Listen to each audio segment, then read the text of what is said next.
Welcome to the Multifamily Investor Nation podcast. I'm your host, Whitney Elkins Hutton. I am the Director of Education here at, Investor Education here at PassiveInvesting.com. With us today, we have Mike Morawski. Mike, welcome to the show. Hey, Whitney, thanks for having me. I know we've been trying to do this for a while, so I'm excited.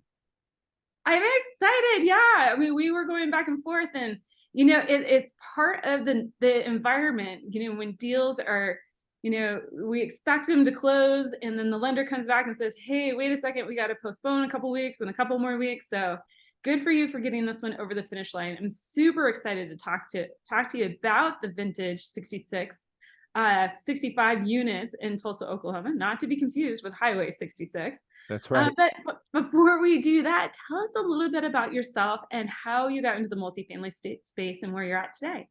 Yeah, been in the business for about 30 years, started out on the residential side, came from a construction background, sold residential for about 15 years, hundreds of houses a year we sold, my team and I. 2005, was selling about 125 houses a year, saw the market starting to shift and slow down, and knew I would have to do something else to keep my staff busy because I knew the volume was going to fall out in the residential market.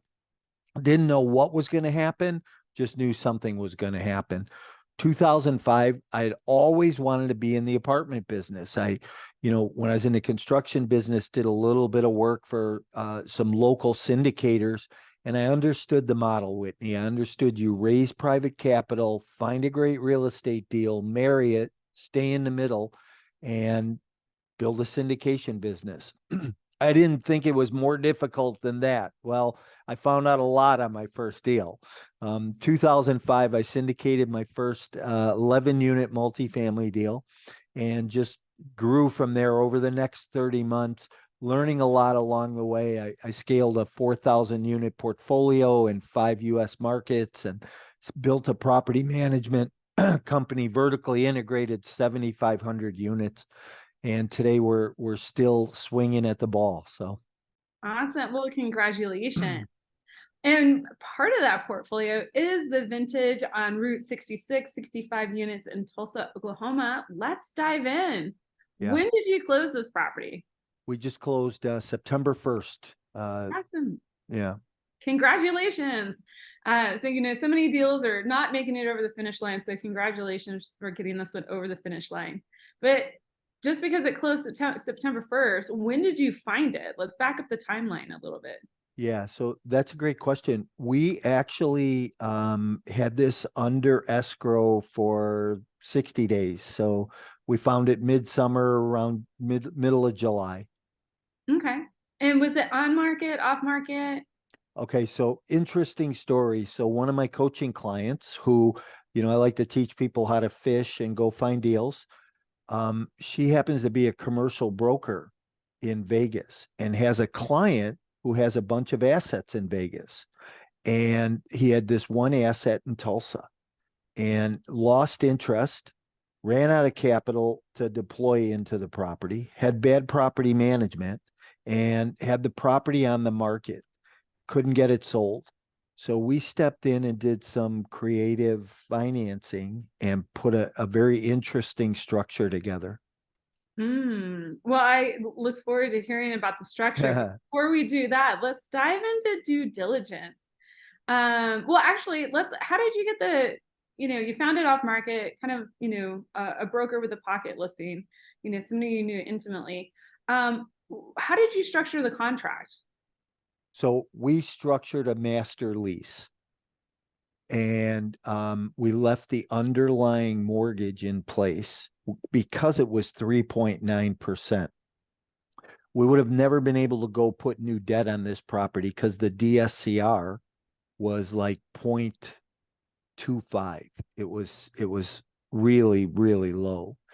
And so we would have never been able to get new debt on the property. So we left the underlying mortgage in place at 3.99%. Now, here's what's interesting about it. The seller had it on the market for about 9 months at 4.6 million. We created a structure where we came in, we assumed the current mortgage at where it was at 2.4 million, and the seller is holding a second on the property of $1 million for 10 years, no interest and no payments. So we wound up paying about 800,000 less than what he had it listed on the market for 9 months. Okay, so for people who don't know what a master lease is, let's take 30 seconds and unpack that a little Yeah. bit. Why would he consider this type of structure, especially in the $1 million of no interest and no payments? Because he didn't want the property anymore. So he's a very highly motivated seller, don't want her, had a fire to get rid of it because he knew that it was slowly deteriorating and he wasn't going to be able to keep up with it. Value add property, 40% vacant. Those 25 units that were down all needed some sort of rehab, and he didn't have the capital. The building needed a roof. Bad windstorm tore some siding and damaged some balconies, and he just didn't have the capital and couldn't get a decent tenant in the property. And so what is the master lease structure? So the master lease structure is an interesting process. It gives you the ability to own something, control. It gives you the ability to control an asset without having your name on a mortgage or having to have to guarantee a mortgage, and it gives you the ability to be able to control that asset and do whatever you want with it. So I can rent it, I can sell it, I can operate it, I can manage it, I can put rehab dollars into it. And then there's an underlying option contract, PSA, that we have put together that says in the future, and the future, 5 years or beyond, we have the ability to go in and refinance or sell it and take the owner out at today's current purchase. So what's nice is I can buy it today for a price and I can sell it tomorrow at a new price. And the seller of the property is only going to receive the price we agreed on today. Okay. Now, I assume that you would still go through the similar due diligence as you would on just a regular purchase, correct? Absolutely, 100%. So, we went through a complete due diligence process, physical inspections of every unit, the property. We, built our list of what we were going to do, CapEx and operational changes. We went through all the books and records. Seller had only owned the property for a couple of years. So he had really good debt on the property, right? A 3.9% interest rate, still fixed rate for another 9 years. So we have a lot of runway with the lower interest rate, where, in 5 years, somebody else will probably come in and assume that low interest rate, considering where the market's at today. So we really set ourselves up, and I'm a big exit plan guy. So I want to think about what I can do down the road to exit a property and make it most profitable for my investors. That due diligence, though, was, everything that we would do in a normal acquisition. So the books and records, talk to vendors, talk to utility companies, go to the police department, go to the fire department. What's going on at this property? What's happening with zoning requirements, and we're going to look at the insurance and any loss runs, and we're going to go through those leases, do a lease audit. We're going to, do the physical inspection and figure out what we have to do on the construction side as well as the operational side when we build our plan to execute. Were there any surprises as you went through due diligence with the physical and the financial? It was interesting. I remember going to the property to do my physical inspection. So we had an LOI accepted, and part of the LOI was, hey, you've got to go to the property, do your physical inspection, and then we'll go to PSA. I got to the property, I pulled up, I said, oh God, what did we do? I just spent $500 on an airplane ticket and, you know, hotel. And so I got to the property, but I'll tell you, by the end of the day, I said, this is a no-brainer. I've been in this business long enough to know and be able to smell opportunity. And I knew that there was huge opportunity here. First of all, I'm a market-driven investor. I have to be able to check the boxes on the market. And that particular Tulsa market is a very interesting market right now. And I believe we're there before the smart money gets there, and we're there just before we're going to see an upswing in the markets, and we're going to blow away our expectations. So you pull up to the parking lot, and you're just like, oh man, what did I do? By the end of the day, you're convinced that this is a great opportunity. What did you see? What potential did you see in the property? Like, what changed your mind? Yeah. So I knew that if we went in and, first of all, just put these 25 units back online, that we were increasing the revenue and driving the NOI, and being able to, of course, add value, because as we increase NOI, we add value to the property, right? So I knew that. And I knew that if we brought in good property management and they had good relations with the tenants, and the tenants saw us doing things around there, that we'd be able to lower collections as a result of that. Because a lot of people were mad, a lot of deferred maintenance, a lot of things going on that they couldn't get taken care of because the owner wasn't putting any money into the property. And so we knew that if we went in and started to show a presence and show that we cared, that the tenant base would be more receptive to that, hopefully pay their rent on time and get the collections down. Okay, well, I mean, it all boosts NOI, right? Right. You did mention at the beginning that this had a lot of wind damage already from previous storms. I went to school in the heart of Oklahoma, Tornado Alley, so I'm no stranger to the wind events.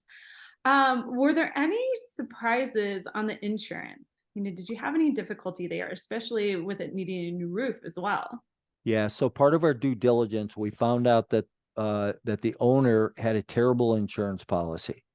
So he had a deductible on the insurance policy that was 3% of the value. And the insurance company had the value of the property at like $6 million. So the deductible for the wind damage, because we tried to claim the roof, because we've put a new roof on the property already in the last, 4 weeks. As soon as we walked in, we did a roof, we fixed the balconies, we did new fascia, we did new siding, and started to do some exterior paint, a little bit of landscaping, curb appeal, got a new sign up, got some banners up. We moved pretty quickly on our exterior renovations when we at takeover. So we got that done. But in the process, we said, hey, let's try and claim this roof on the current owner's insurance, because he still owns the property basically. And we went to the insurance company. They wanted $182,000 in a deductible for that incident, for the wind and hail damage. The roof cost us $190,000. So it wasn't worth claiming it on his current insurance, but we have changed insurance. So we went out to market. We found a better insurance carrier. We got lower rates, which increased our operating income. We were able to get a better deductible on the wind and hail damage. And so we have new insurance in place now as well. And you were able to make that unilateral decision even with a master lease. We made the decision, and then we went to the seller and said, hey, look, this is in best interest of all of us. And for operations, the seller agreed. he took care of the necessary paperwork to make the changeover on the insurance. Interesting, interesting. I know we've already talked about how you structured the deal and that there was a loan here in place. I'm curious, did the lender have to approve the master lease situation? No, because we took it subject to, the current lease or the current mortgage in place. So the owner stays on that mortgage, right? So there's no changes in any of it. We basically step in as a management company, but we have an underlying ownership. So that master lease gives us control to do what we want with the property. Interesting. All right, and so let's talk about raising the capital on this deal. How did you structure the raise of the capital? Like a standard syndication. So our securities attorney pulled all this together for us and put together a subscription agreement, LLC agreement. We have a 70-30 syndication split on the property. And our investors will see, well, it's a 506B. So I can't really talk about returns in that. So, but we structured it as a 506B. And our investors will do very well at 5 years on this. And so as far as the structure, did you offer a preferred return on this particular? Yes, there is. IRR hurdles? Yep, there's IRR and no waterfall. It's a straight 70-30. So there's an IRR and a preferred return along the way. Okay. And any other tranches, or was there just a common equity class? Common equity. That was it. Yep. And what kind of fees did you take on the deal? I'm interested to understand this. Like, how do you structure this with your investors as a master lease? Yeah. So we took standard fees. So we built in an acquisition fee, built in our construction management fees and our asset management fees. So set it up just like you would a regular syndication. And did you guys did you take like a capital event or a disposition fee? Yeah, we do have a disposition fee on it. I never think about that till the end, right? So we do have a disposition fee on it. And we have a capital event fee in it in case we decide that at some point down the line we refinance or do something.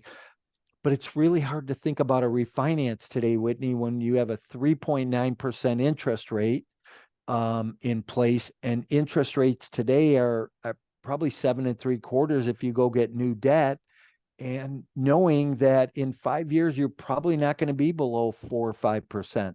So, probably won't see a capital event. Well, since you just recently took over the property, you did clue us in that you did a lot of exterior upgrades, but tell us a little bit about the first couple of weeks of takeover. Were there any issues with the tenants? Have you started to already see that uptick in collections? So let me say this. This property is right across the street from the Tulsa Police Department, or one of the police departments in Tulsa. I walked into the police department, which I typically do, and ask about a particular property. And the police officer behind the desk looked at me and said, "That property across the street?" He goes, I've been on the force for 32 years. He goes, "I've never heard of a call there during the day." And he goes, "I can't remember the last time we had a call there at night." So this asset, is being a C-class asset, value add, is in the middle of a B-class neighborhood. I mean, if you drive through the neighborhood, the single family homes are, well kept, well updated, really in great shape, nice cars in the driveway. It's really in a good area. So by what we're doing at takeover and what we're doing on the property, we're really going to affect the stakeholders in the area, not just our shareholders who are our investors in the deal, but our stakeholders in the area, because it'll help the local businesses. It'll enhance the neighborhood. Already we've had owners from houses around there go, "Man, love what you guys are doing here." Because we've gone in, we put a roof on, we've done, a ton of exterior maintenance, but we've also started to do interior stuff. So remember I said we had 25 down units. Well, in the last 5 weeks, we have 6 of those back rehabbed online already. We have 2 new tenants moving in next week and 1 more application that we'll be approving. And here's the beauty of it. The past owner had, his average rent at $710 a door. We're getting our new leases signed between $9 and $950. So we're already increasing revenue. Awesome. Well, I have a couple questions to wrap up here, and I'll ask them both at the same time. Okay. What did you find easy on this deal that honestly you thought would be like a little bit more difficult? And then what did you think was going to be difficult on this deal that actually ended up being easier?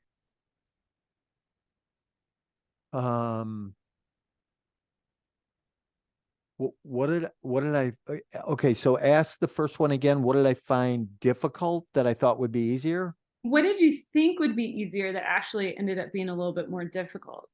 And then let's reverse the question. What did you think would be the harder task on the deal that actually ended up being a little easier? So the harder task I thought was going to be getting the seller to agree to the terms of the property. But it was very simple. And part of that was because, one of my partners who was the agent who brought us the deal wound up partnering with us on the deal. And she had the relationship with the seller and really got him to a point where he was very amenable to the structure. I got on the phone with him. I explained the structure to him. I explained how we were going to do things. And he was like, okay, let's do it. Put it in writing and get it over to me. So we just took the lead on the whole thing and got it done very quickly, right? What did I think was going to be easy and has been very hard? I honestly thought it would be easier to raise capital, and it's been difficult, right? I still have room for capital raise on this. And, I think we're in an environment where capital raising is tough these days. And I don't like to talk negative about anything. It's just true fact right now. Whitney, we're closing another 277 units in town, and raising capital is very interesting right now. We're in an interesting environment on it. I know, just a couple years ago, deals closed or your raises closed like in a matter of like minutes or even a few hours, and Right. tides have turned, right? Well, Mike, thank you so much for sharing your knowledge and expertise with us here today. If people want to find out more about you and what you're doing, how can they do so? Sure. Whitney, you know me, I'm a huge networker. That's how we met. But reach out to me. You can email me at mike@resilienceequity.com. You can find me on social media, wherever you hang out, Instagram, LinkedIn. I'm on TikTok, Twitter. So wherever you hang out on social media, reach out to me, get connected. And, I'm always trying to share tips and techniques and information that will help people grow their business. Awesome. Well, Mike, again, thank you. And we look forward to hearing about your future deals. You bet. Thanks, Whitney.